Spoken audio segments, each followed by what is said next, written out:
Gillar du också kebab? Idag ska jag visa hur du gör sån här härliga kebabskav från grunden. Väldigt enkelt. Vad är bra kebab? För mig en bra kebab, det ska smaka mycket kött. Kryddorna får finnas där, men de får absolut inte ta över. Så att jag ska med enkla medel visa hur man gör en riktigt bra kebab. Kebaben jag kommer göra idag kommer vara mer åt det här tysk-turkiska dönerhållet. Och grundreceptet har jag fått från min kompis Seina, kebabdrottningen. Så att det finns mycket genuinitet i själva det här sättet att göra den, tycker jag. Vad vi kommer jobba med är några enkla kryddor, en matberedare. Jag kommer köra den i sous vide, och det är egentligen bara för att jag vill köra på en väldigt koncentrerad temperatur. Och det gör att jag kommer behålla mer av fukten eller vätskan i kebaben. Det går absolut att köra den i ugn, och jag har till och med kört den i airfryer. Så att alla de här sätten fungerar, och jag kommer skriva i beskrivningen hur jag gör de andra sätten också, och med temperaturer. Men vi kör! Köttet. En av de viktigare delarna är att du ska ha en hög fetthalt i köttet. I vanliga fall när du gör kebab så använder du av nöt och lamm för att få upp den här fetthalten. Det går även att göra nöt, bara 100% nöt med högre fetthalt. Men jag har valt att använda mig av fläsk. Och i det här fallet är det blandfärs, så det är nöt och fläsk för att få upp fetthalten och även lite saftighet och smak. När du käkar kebab på, vad ska vi säga, gatuköken, då är det mer troligtvis att du är 100% nöt, lite fetare, det är säkert massa bindmedel och lite potatismjöl och sånt där i. Men jag kommer använda mig av 100% kött och kryddor, that's it. Jag har även provat att göra kebab på bara rent nötkött och även magert nötkött, men det krävs en liten annan teknik. I vissa fall kanske man faktiskt är ute efter att få ner fetthalten, om man nu är lagd åt det hållet. Då får man bara jobba färsen ännu hårdare och köra den väldigt långsamt i ugn eller sous vide eller var du nu tillagar den någonstans. Men det är bara för att behålla så mycket saftighet som möjligt i den utan att den blir torr. Men nu kör vi, jag ska inte säga en genväg, men nu kör vi det safeguard och så jobbar vi med lite fetare. Vi har lite lök. Det här, nu tog jag en färsk lök. Det går absolut att använda lökpulver. Det är inga konstigheter. Men jag har fått för mig och tycker någonstans att lite färsk lök blir lite mer aromatisk än lökpulver. Jag kör vitlökspulver och inte färsk vitlök. Och varför jag gör det i det här fallet är just för att jag ska köra en sous vide. För just vitlök tycker inte jag blir god i den låga temperaturen man tillagar när man kör sous vide. För jag kommer köra på 58 grader, vilket låter kanske väldigt lågt i mångas öron. Men det är just, vitlöken behöver lite högre temperatur för att liksom blomma ut smakmässigt. Därför kör jag vitlökspulver som har den här vitlökssmaken redan från början. Paprikapulver ger en liten skön nyans av någon form av chili-paprika-ton. Den kommer bara ligga i bakgrunden, så det är ingenting man tänker på riktigt. Örter i form av oregano, svartpeppar, bara för att ge lite mera hetta och kryddighet. Sen kör vi Balkans guld. Det här är Vegeta. Och Vegeta är egentligen, vad ska man säga, en grönsaksbuljong. Det är torkade grönsaker och MSG, alltså glutamat. Den femte grundsmaken. Och den här kommer helt enkelt höja resten av smakerna på de andra ingredienserna. Sen brödkummin. Den här ska egentligen vara stött och mald, men i och med att jag ska mixa den här ganska hårt så kommer det funka ändå. Jag kör så brödkummin, och de flesta recepten man hittar på nätet så är det spiskummin. Och det är inget fel på spiskummin, det blir jättegott med spiskummin också. Det som jag kan tycka med spiskummin är lite grann att det blir, vad ska jag säga, det som gör att en kebab luktar lite så här gubbnacke, det är just spiskummin. Och det blir lite åt det här Tex-Mex-hållet av att köra spiskummin. Därav kör brödkummin, så blir lite mera kryddig och kroppig i sin framtoning, och det gör någonstans att köttet köttet kommer smaka kött och inte tacokött. Om jag får uttrycka mig så. Vad jag har fått det här ifrån är faktiskt från min kompis Seina som har lärt mig att köra brödkummin. Hon är liksom the queen of kebab. Så en shoutout till Seina, brödkummin. Okej, nu har jag mixat alla de här kryddorna och löken. Och jag menar, visst, skulle ni vilja se någon som mixar någonting så kan ni alltid söka på, inte vet jag, grinding spices eller någonting. Men jag kände att det var helt onödigt att visa upp. Men här har jag i alla fall gjort som en paste och använt mig av löken som bas. Det doftar väldigt, väldigt gott. Jag skickar ner det här tillsammans med köttet, helt sonika. Så här. Nu kommer vi till det viktiga. Det är jätteviktigt att man jobbar färsen jättelänge, alltså väldigt länge, så man verkligen, vad ska man säga, slår ut de här bindvävstrådarna så att det blir till slut en kompakt limpa. Vi vill alltså ha motsatsen till en hamburgerfärs. Vi vill göra en mer eller mindre en korvfärs. Och då gäller det att jobba länge. Så att det verkligen binder ihop allting. Vill man tänka, eller tänker man då att det här kanske blir konstigt om den blir för kompakt? Ja, men tänk dig då när man skär de här tunna skivorna av den här kebabstocken. När ni får den här i munnen så kommer det upplevas som ett helt stycke kött mer eller mindre. Men det kommer ändå kännas som den är mör på grund av att den är så tunn.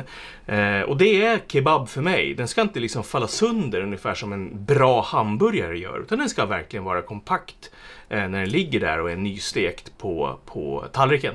Men vi kör en liten blandning och jag menar det kommer låta en del så nu kommer jag inte höra vad jag säger i alla fall. Men vi kör!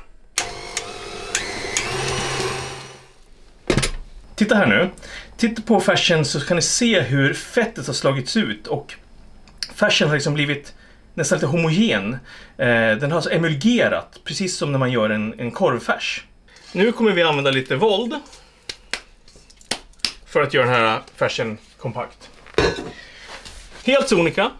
Färs, våld. Färs, våld. På det gamla traditionella sättet så körde man ju limpan på ett spett som skulle rotera runt en värmekälla. Ergo därav borde den vara rund för att helt enkelt få värme på hela stycket. Varför gör jag den rund nu för då? Jo, det är enbart för att det är lättare att forma den till någonting som är runt än att hålla på med fyrkantig klump. Då är det dags för plast. Jag kör Ninja-plast och det här är ingenting som är sponsrat på något sätt utan det här är någonting jag gillar.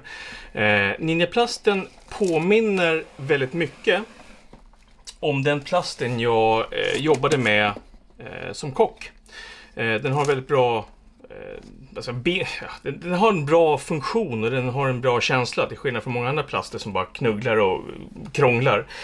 Det jag också gillar med dem är att de är helt PVC-fria. De är gjorda på någon form av sockerrörsbas, vilket gör att den här miljöpåverkan eller carbon footprint blir ju mycket lägre för att man använder inte petroleum. Därav också en anledning varför jag gillar Ninja-plast.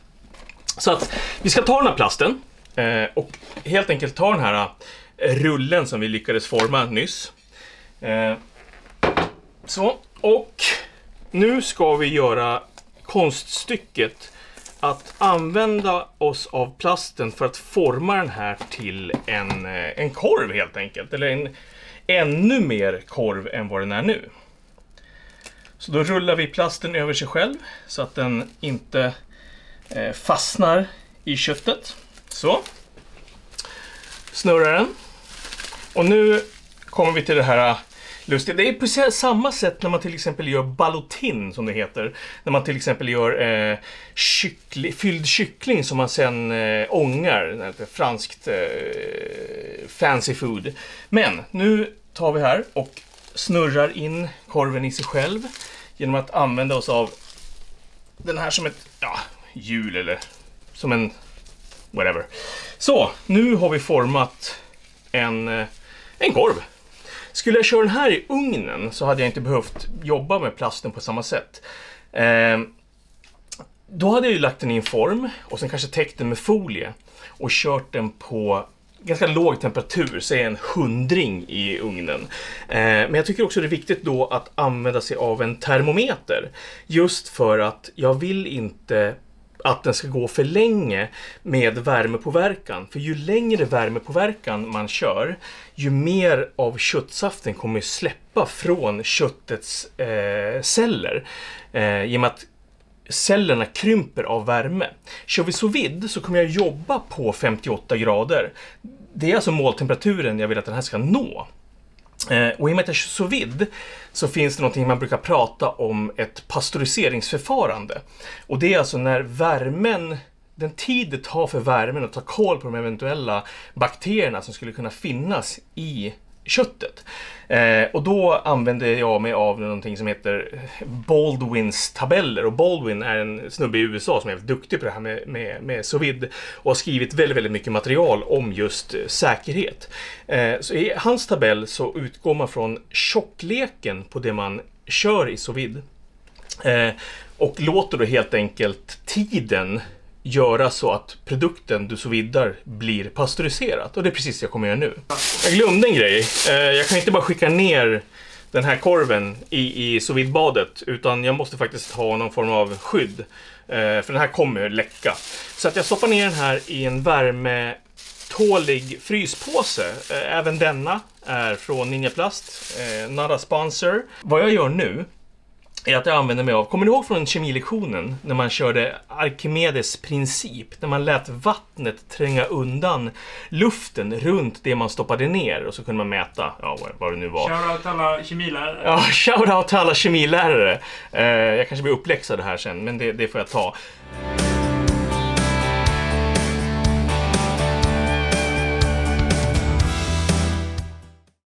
Okej, ser ni här? Vilka snygga, härliga kebabstrips. Och nu är det egentligen bara att steka det här. Och sen käkar vi kebab. Hörrni, det här är mitt alldeles egna lilla stekbord.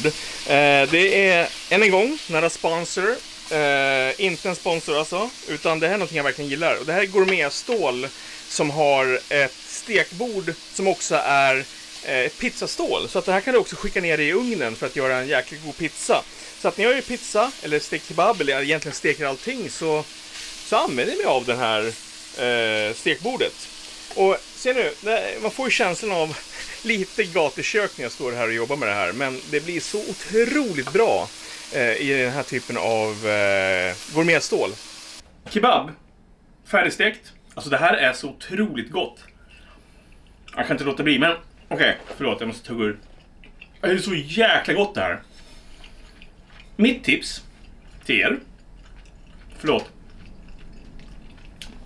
tipset jag har, att ni skär upp allting ni har lagat, lägger ut det på en plåt eller på ett fat och styckfryser det här.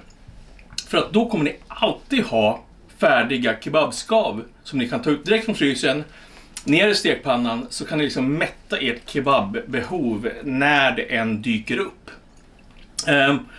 Jag kommer länka några såser. Jag kommer naturligtvis länka receptet. Och skriv i kommentarerna vad ni tycker. Och om ni tyckte det här var gott. Och prenumerera gärna på kanalen. Och den här lilla klockan ni vet. Så ni får upp när jag postar nya saker. Om ni tycker det här var kul, det vill säga. Så ses vi nästa gång. Så kommer jag att käka kebabtallrik ikväll. Tja! Tipset jag har är att ni skär upp det innan ni steker det. Eller rättare sagt, ni använder... Fan, babbel. Okej.